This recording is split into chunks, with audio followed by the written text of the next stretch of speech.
not a drill, this is not a drill. All warriors mount up. Proceed to nav point Gamma. Rendezvous with Mobile HQ for tactical and situational analysis. Welcome to the MHQ Podcast.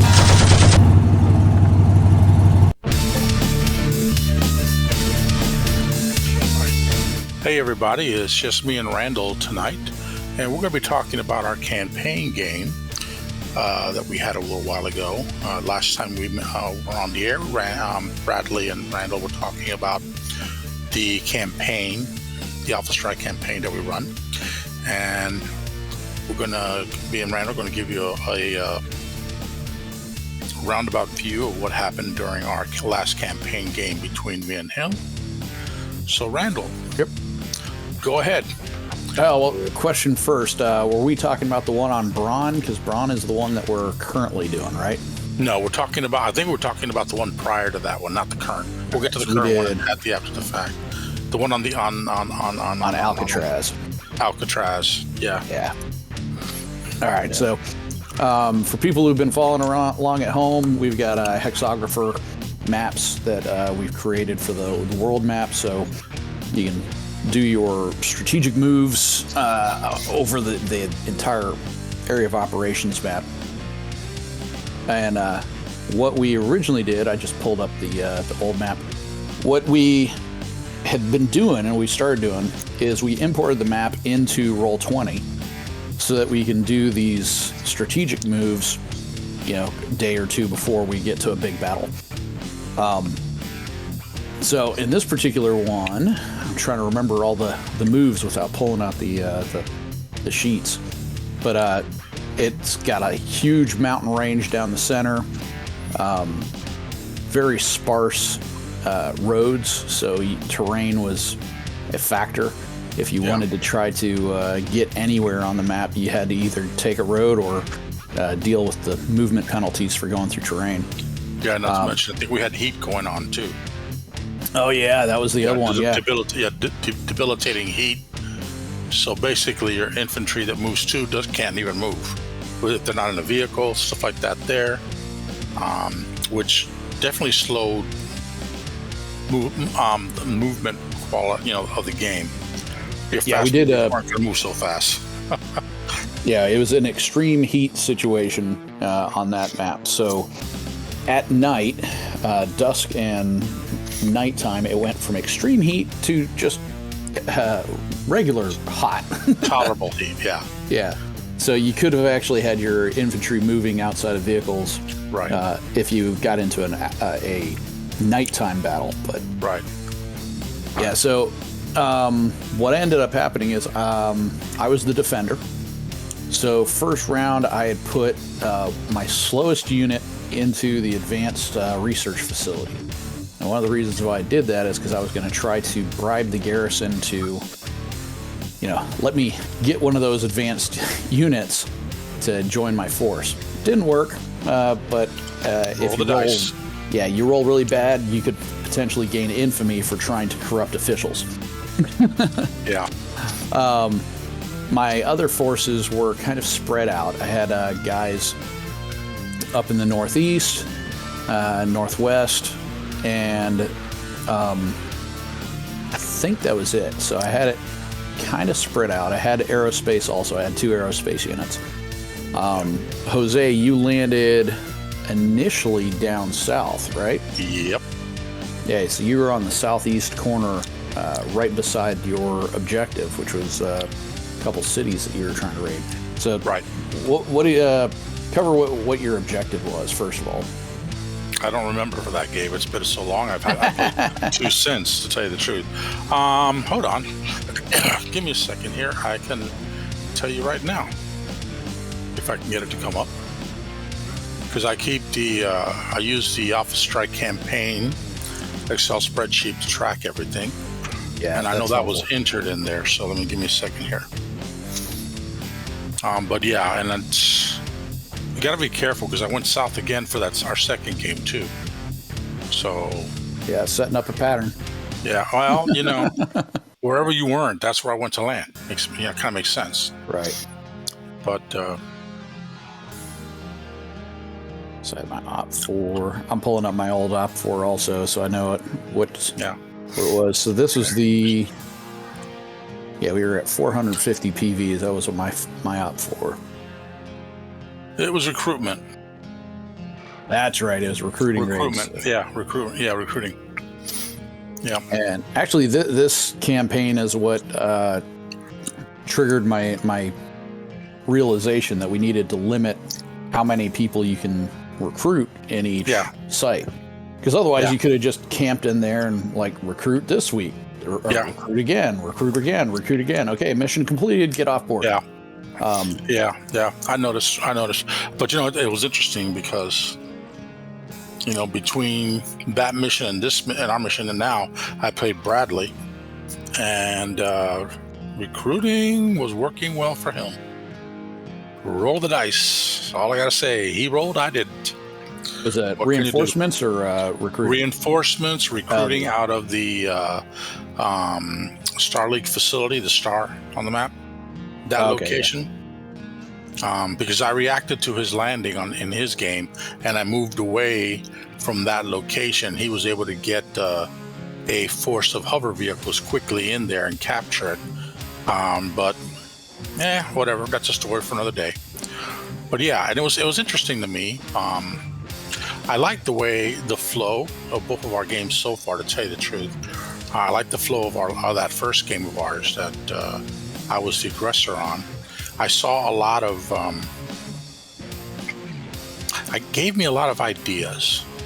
Like that, I think that's the first time that... the game before on Siberia is when I learned that the Op Force can also have drop ships that they can move into. Yep. And now the question would be, how many maximum drop ships can they have? Because if I have 3 garrisons and there's a company of mechs at each garrison, do I have 3 drop ships? Yeah. So the limit is, you have to roll for each drop ship. Yeah. So as far as when it can go and go, so it doesn't necessarily mean that you get to do much. Yeah, the defender does have the advantage. You could potentially do it this way. As a gentleman's agreement, you could just say, hey, declare what drop ships you're going to get. So if the defender says, I'm only taking 1 fortress and I have enough units to fill up at least half of the spots, then that's the only drop ship. Okay.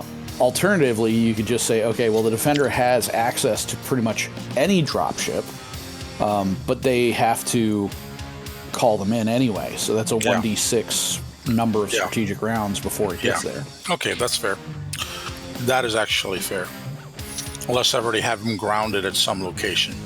Right. But then I have to declare that to begin with. Round 1, it would not be unreasonable to say, I'm the defender. I'm calling in a dropship. Round 1. Okay, 1d6 rounds later, it lands wherever you want. Okay. And then that way you have something on the board available to you. Of course, as we found in previous campaigns, if the dropship's on the board, it's a target. It's a target. Oh yes, and I'm good at taking out targets like that. Yeah, especially if you've got a good number of aerospace and you can hit it right away. Yeah. Right.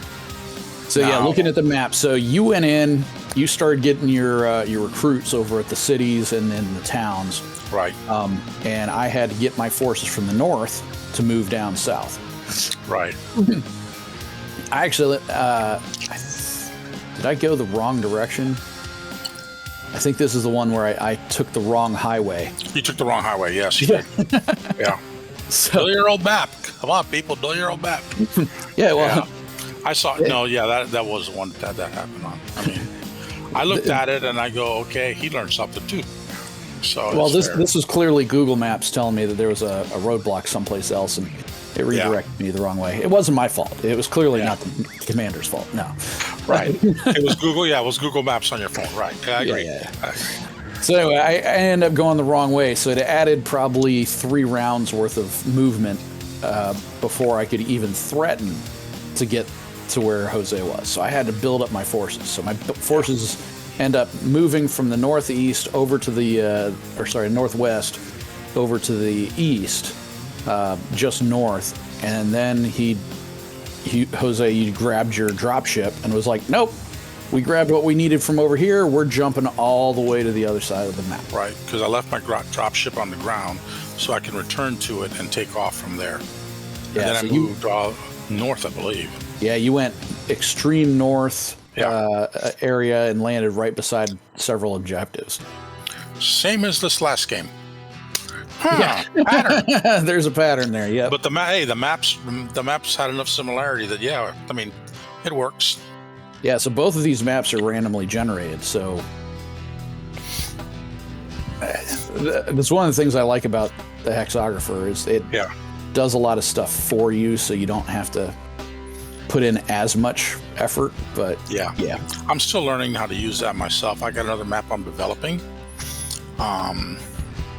On a water world, so it's a bunch of islands, and I just have the first map I tried, not so good, so I'll try again until I get something decent. Right, and you can always edit the map after the fact, so you do the basic land masses and you're done. Yeah. So I like the tool, and they upgraded it. There's a new version out there now. Yeah, I'm going to be investing in it. My only concern is if it will read the old map files. But even if it doesn't, I have the old free version that I could probably have installed at the same time. Yeah. So yeah, you take off, you go up to the north, land by your objectives. I got lucky, so I called in a dropship at that point. Yeah. And I had one round, so it's on board and available to me the next round. I was able to get most of my force loaded up that same round. The other half of the force had to get there. So you had 2 rounds basically to unload and hit your objectives up in the north. And then I landed in the city, right beside where your objective, where your guys were at. And then I couldn't get away, so we had to fight it out. We fought it out, and I lost. Let's see, I paid 24 points to recover pilots, and before we even got to that point, I lost a lot of forces. You had shot your hovercraft up to the northwest to hit some towns to try to recruit from there.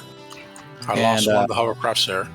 Yeah, that's when I brought in my aerospace. So I had 2 aerospace fighters and zipped over and did a aerospace versus ground. And this is the first time we had done this, so we had to kind of create some on-the-fly rules that weren't even included in the book at that point. Because it was like, okay, so you want to retreat from aerospace units. How do we do that? Because the current rule is you use the TMM of the slowest unit that's in the battle group, and you roll off. Well, which would have been my infantry, but I dismounted my infantry. Well, you had your transports, so your transports become the slowest at that point. So you still had a +3, but there is no TMM per se for aerospace units. So we had to come up with that rule, and talked over that in the process, and we rolled it off. And unfortunately, you didn't get away, so you were stuck in the middle of the battlefield. And then we had to describe how we were going to do it. And at that time, since it was, one transport with 2 infantry. And no, 1 infantry. 1 infantry. They only had 1 infantry because I wanted to have room to bring back any recruits. Gotcha. So at that point, with such a small force, we kind of just did it with theater of the mind. We said, okay, so it's a town, it's on grasslands, or in this case, farmland. So it should only have a couple buildings, maybe some woods, light woods, maybe a couple hills. Nothing that's really relevant for aerospace attacking from the top. So at that point, we just said, okay, I'm coming in at medium range. I'm doing a bombing run. Where are your guys? What is your cover that you're trying to get to? And Jose was like, no cover. I'm just running all over the place. Yeah, at that point, Jose said he's dropping his troops off at a building. I said, no problem. Next round, he moved his hovercraft trying to get to a tree line, and that's when I did a strike. And we resolved it basically with just a couple, like, okay, well, we'll give you a +1 for, woods or whatever the situation was. Didn't help. But, well, it helped me. Yeah, it helped you all right. Yeah. Yeah, it was actually, we have a similar thing going on in our current game. And we're going to be trying small something engagement. different. But we'll leave that for later. But I think we're going to fix that flaw too. Yeah, so eventually. I was able to negate his hovercraft, and because we were dealing with the extreme heat, he couldn't leave the hex. So his according to the extreme heat rules, if your battle armor, if your infantry, conventional infantry, battle armor doesn't count. Yeah, if your infantry is outside of a transport or a building for 5 consecutive rounds, they take 1 point of damage. Right, and I had them inside the buildings until they could commandeer a truck. Yeah, transports. Yeah. So yeah, the following rounds, after I pulled my aerospace units back to where they needed to go to get refueled, you've liberated some vehicles. I think you got a flatbed truck or something like that. Yeah, flatbed truck and a recovery vehicle. Mm-hmm. Like a mech recovery, a tow truck, basically. Large tow truck, like an industrial tow truck. Yeah, so then, poof, you had vehicles to transport your guys back at least. Yeah, except they didn't have the range with the heat penalties. Right. The hovercraft had range because of their like 16 movement or 14 movement, something like that there. They had the range to get to wherever they wanted to go because they only had to go 10. But coming back, although they could, if they didn't have the heat, they could have made it back to the drop ship. But because they had the heat penalty on them, they were 2 hexes away when the combat started. Yeah, so now getting back to the original spot. So you had your entire military force, not your recruiting force, at the drop ship. I had my mechs out. I did not have my tanks out there. My tanks were defending the drop ship. Oh yeah, because you had 2 drop ships. Yeah. So you had 1 drop ship that was the employer's union drop ship that was going to be carrying all the passengers, the recruited units, and then you had your own fortress. Right. So because of the scale that we're talking about and the distance that drop ships have to be apart from each other to land successfully, a standard Alpha Strike game is like a half a kilometer worth of scale. So it's like, at that point, you can attack 1 drop ship on its own. So the attacker can choose kind of which angle. I could have potentially gone, you know what, I'm hitting both of them. That would have been suicide. But that would have been suicide. A fortress would have been suicide. Not to mention you would have run across my armor. Right. So that brought us to the actual battle. So because you were in the same hex as the dropship, you had the opportunity to retreat and load into the dropship before I actually hit your force. Right. I won the roll on that, so you were caught out in the middle of the battlefield, right, and had to retreat. And your mission was done. I mean, you had recruited all the people you needed to recruit. Yeah, I had actually over recruited, but that was playing it safe. Right, and you're trying to collect some extra PV for extra recruits. Exactly. Unfortunately, that backfired because that gave me the time to engage you. Yep. And anybody who's listened before, we had a similar type of situation in an old campaign where Jose was my op 4. Yep. And he wiped out my entire freaking force as I was trying to get to my dropship. Yeah. Unfortunately, I know the feeling now in return, but that's okay. I mean, you live and you learn. And I learned a couple things in that battle. First of all,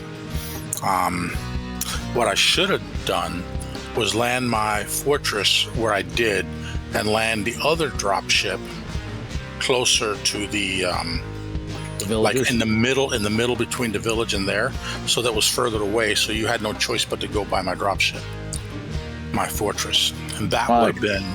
But anyway, it doesn't really matter because I think I lost 5 or 6 mechs, but I only had a 7 mech force. It was I had the equivalent of a full company of mechs if you included the tanks I had on the battlefield.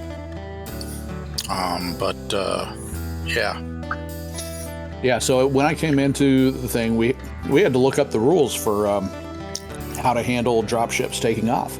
Yeah. I didn't know it until that fight, but the first round that you take off from a drop ship, it hovers in place right above the battlefield. Right. Sitting duck. Yeah. So he had to sit there and take my fire, but he got to return fire at the same time. Which is nasty. I don't remember.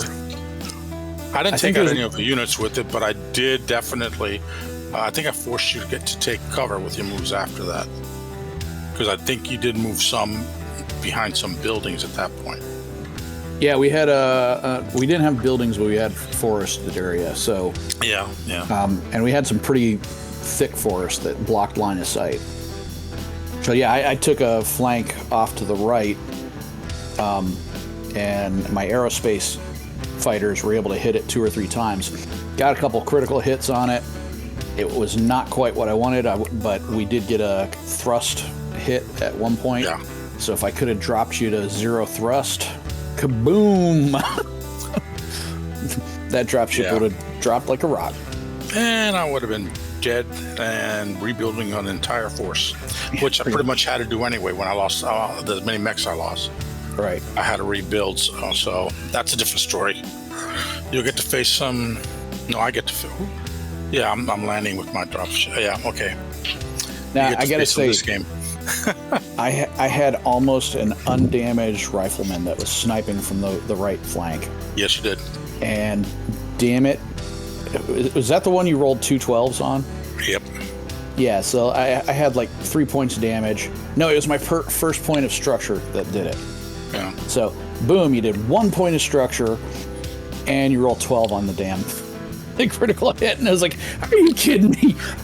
So, well, it does, that does happen every now and then in an Alpha Strike, you know? Oh, it does. So, it's one of those things which, every time I get a chance to bust Connor's chops with his gladiator at skill level 1 in my first ever Alpha Strike game, it's okay, fine, whatever. And it was a catapult, a 3-3-2 catapult at medium range. 3 shots, 1 was a crit, and oh, by the way, confirmed crit. Oh yeah, your pilot's dead. So he knows it too. But yeah, you think you're going to be able to get out. I was looking good. I was feeling pretty at the end of that match where it was like, okay, I haven't really lost anybody. My guys that were forced into force withdrawal, they were doing a pretty good job getting off board, out of range. Definitely made it so that there were much more dangerous threats up in your face. Yeah. But then that one, and it's like, are you kidding me? My one and only loss is because of 1 point of structure. It happens. Yeah. It was just but if I remember correctly, I don't know how many of my units you recovered, but I should have been, I think I left 5 or 6 mechs on the battlefield behind me. Yeah, I didn't bother doing the recovery rolls for salvage because I was doing the op for. Yeah. But if that was my mercenary force, I definitely would have been picking through the bodies on the battlefield to see what I could do. But it was also after that game when I found the actual pilot survival rules from Alpha Strike Companion. Whoa. So we were being, I wouldn't say overly generous, but when units die on the battlefield, it was harder to kill your pilot if it was not in a mech than the current rule. Okay. So I since that game... Have you fixed it in our campaign? Yeah, I fixed it in the latest print. So in 2.22, it's been updated, and it uses the slightly modified version of what they did. Even we still have to Strike, make it our own game. We still have to make it our game. Yeah. Alpha Strike still is like super simplified in comparison to classic BattleTech. Yeah. But on some things, they've kept some complexity in there that I just, for a campaign when you're already dealing with, jumping through hoops, managing your finances, skill points, and so on and so forth, it just makes more sense to streamline it even further. Yeah, I sometimes I read that Alpha Strike book. Oh, by the way, the new one's coming out in February. Yeah, the one of the current PDF. I do like some of the changes that they've got in the PDF. So we'll see what happens there. I've yet to receive I've yet to pick up the new one. the PDF, so I'll just wait until the hardcover. I'd rather have the hardcover with me. It's easier to read than a PDF on my phone or my phone.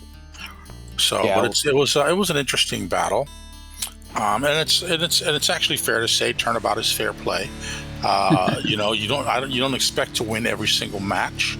I'm just glad that we changed the rules on recovering of mechs, because Bradley would have recovered almost 2 companies of battle mechs from my Janeshua in our game. Almost. He literally got to nitpick what he wanted. But so I know my for people listening in, the old rules didn't really limit what you could salvage off of the battlefield. Right. So if you destroyed, 12 mechs, you had to do a skill check to see if your repair crew could actually salvage it. So it's skill plus 5. But with a skill 2 crew, which isn't that hard to do, you only need a 7 or higher to salvage a unit. Right. The new rule, if you are the attacker, you have to be able to take them off board. So maybe you salvaged a really cool mech, a Battlemaster or an Atlas, whatever, or even a clan unit from the advanced research facility or something. And you're like, that thing's going home with me. Do you have room in your dropship? So picking your dropship. I agree. That's one of the reasons why I'm taking, like I said, a Fortress. I only have 7 or 8 mechs. I have room for 4 mechs. I don't have a full 24 combat vehicles. Some or 12 combat vehicles, so I have room for combat vehicles. Right. And I've got infantry that can ride in the various units that I have.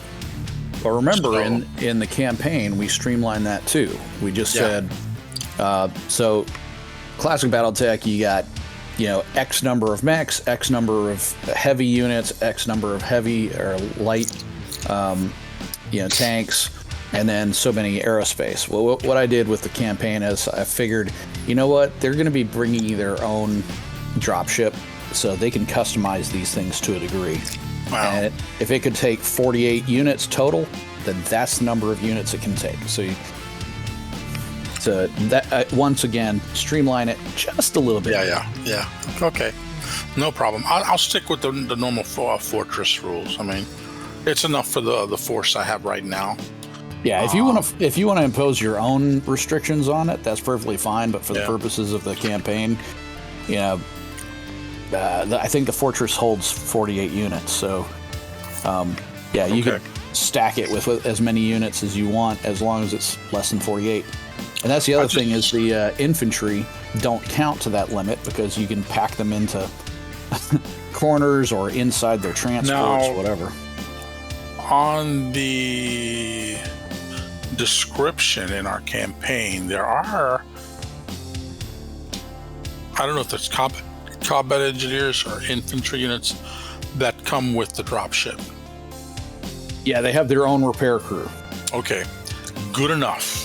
That's all I want to know. So I got more repair crews there. Excellent.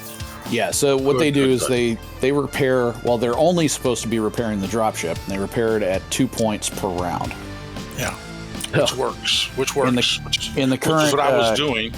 Yeah, in the current campaign, I lucked out and I rolled a 12 on my anti-air attack against Jose. So 16 out of 26. 16 points of damage from one roll. Boom! Yeah. Plus a critical hit. I think I rolled no crit, so no crit. You lucked out on that.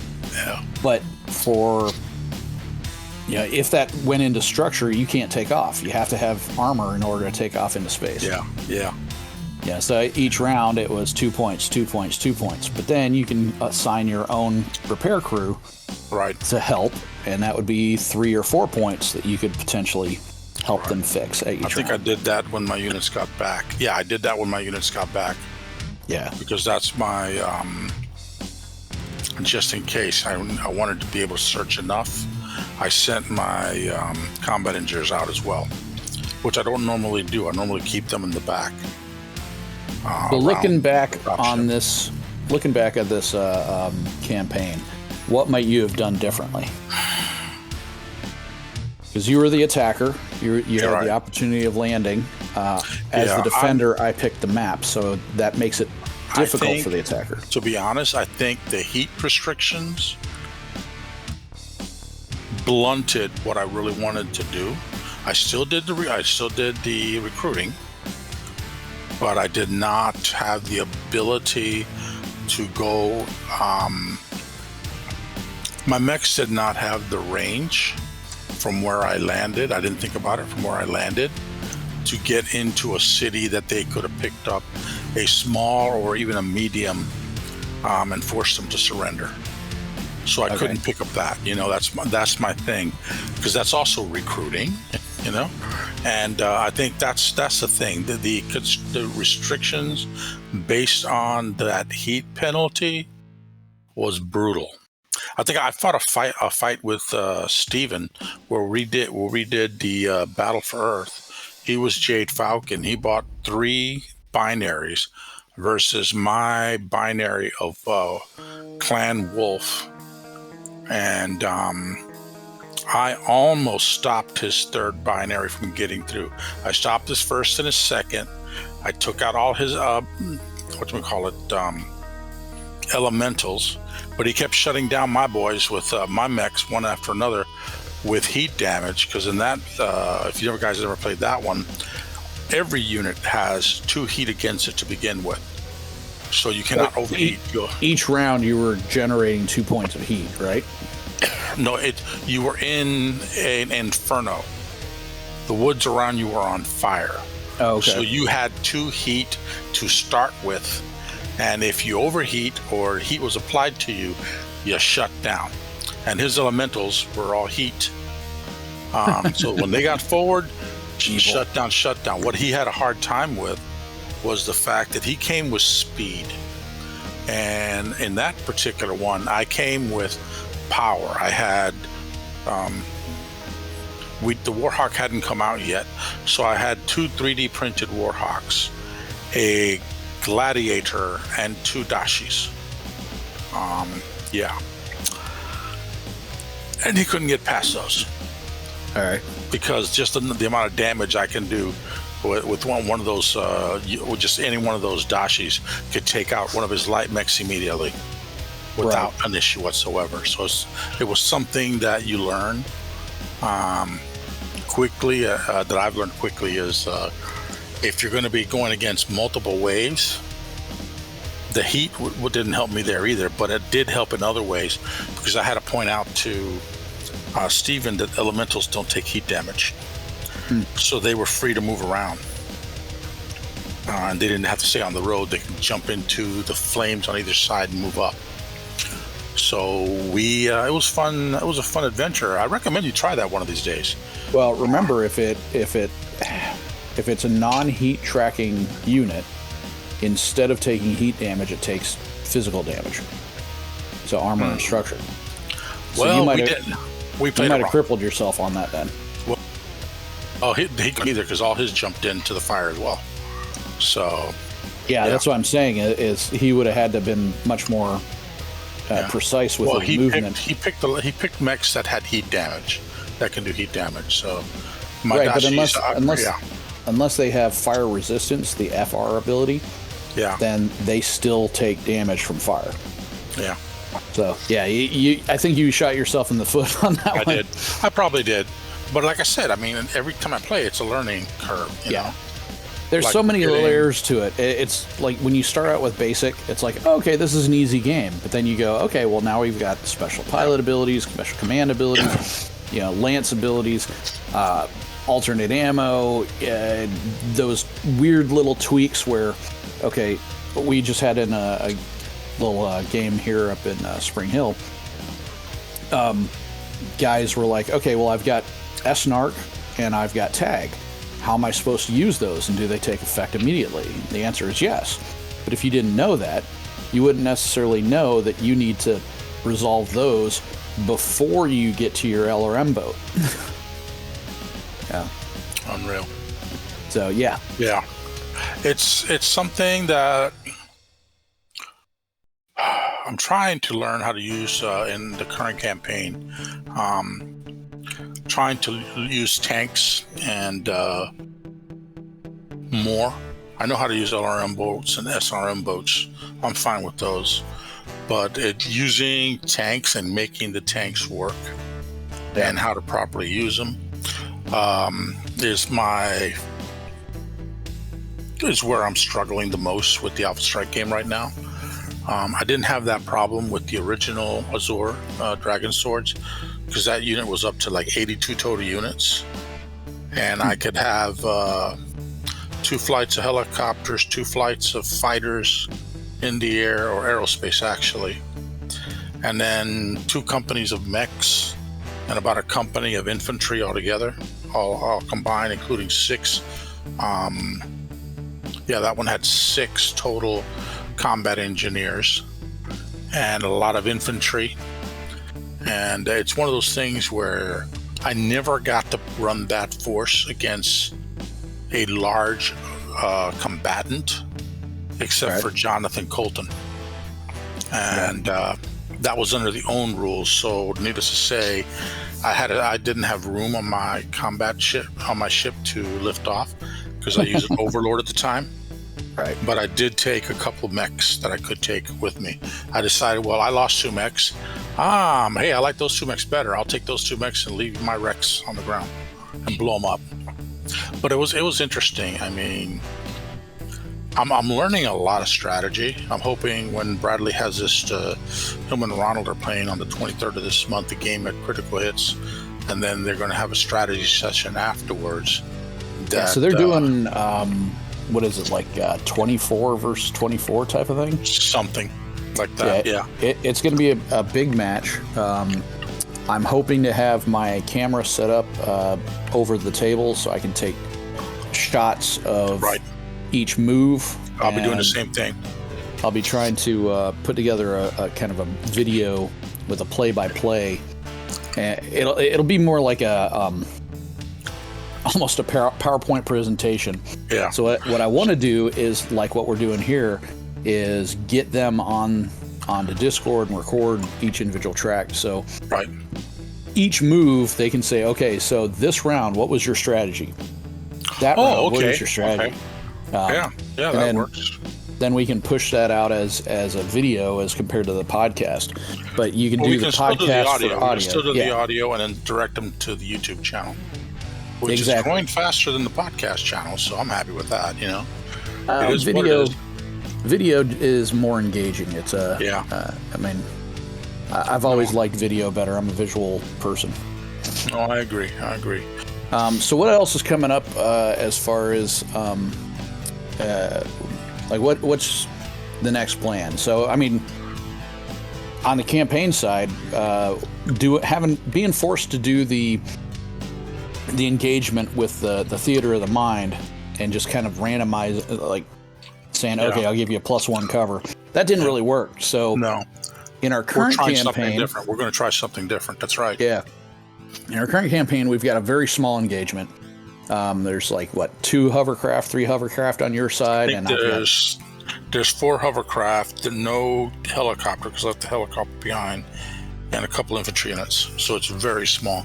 Yeah, and I've got 5 units that are coming in, including 2 aerospace.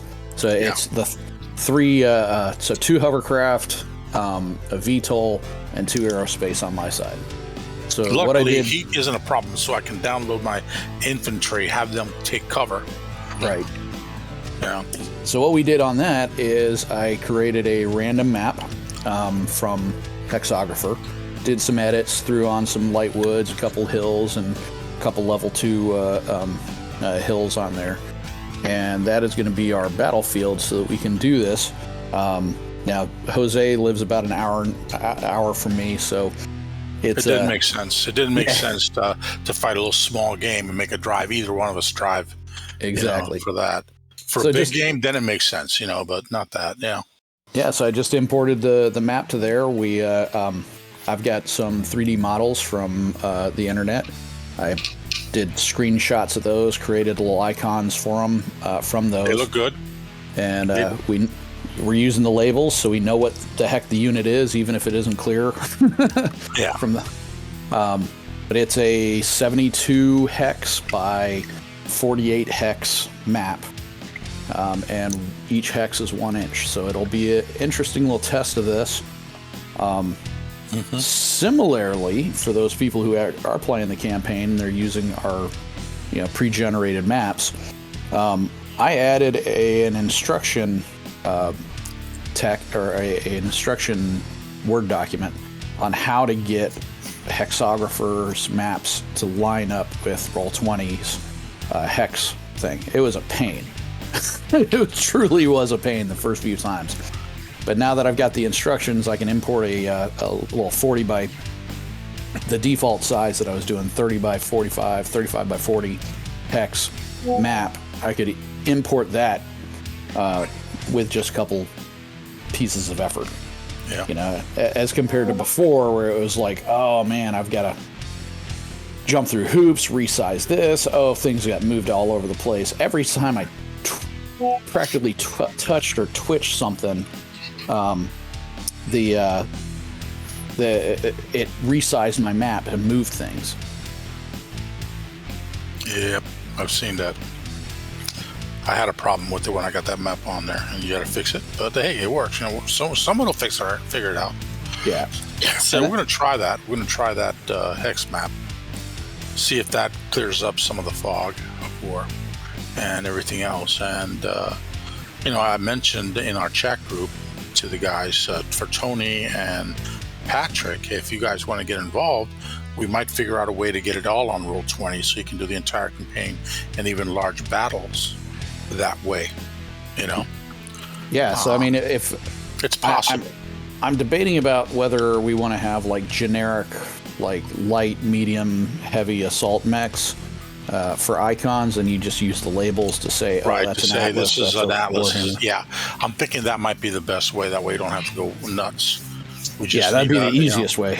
That'd be the easiest way. Yeah. But yeah, I use GIMP, the free. Right. I have the tool. I know the tool. Yeah. But all right. Do we want to hit anything else before we sign off? Not really. I mean, sounds like you've got the changes that are coming to the rule book. I guess when we meet, I'll get my copy. Yeah, you'll get your physical copy because I know the PDFs are a little difficult for you. Well, it's just difficult. I actually want to pick up a couple of copies, and I'll make a donation for that, so no big deal. To cover your printing costs. So I want to make sure the guys here have a copy, and at Armada, I've got 2 that are building mercenary forces. So we might have 2 more people join the campaign setting, which is good. So.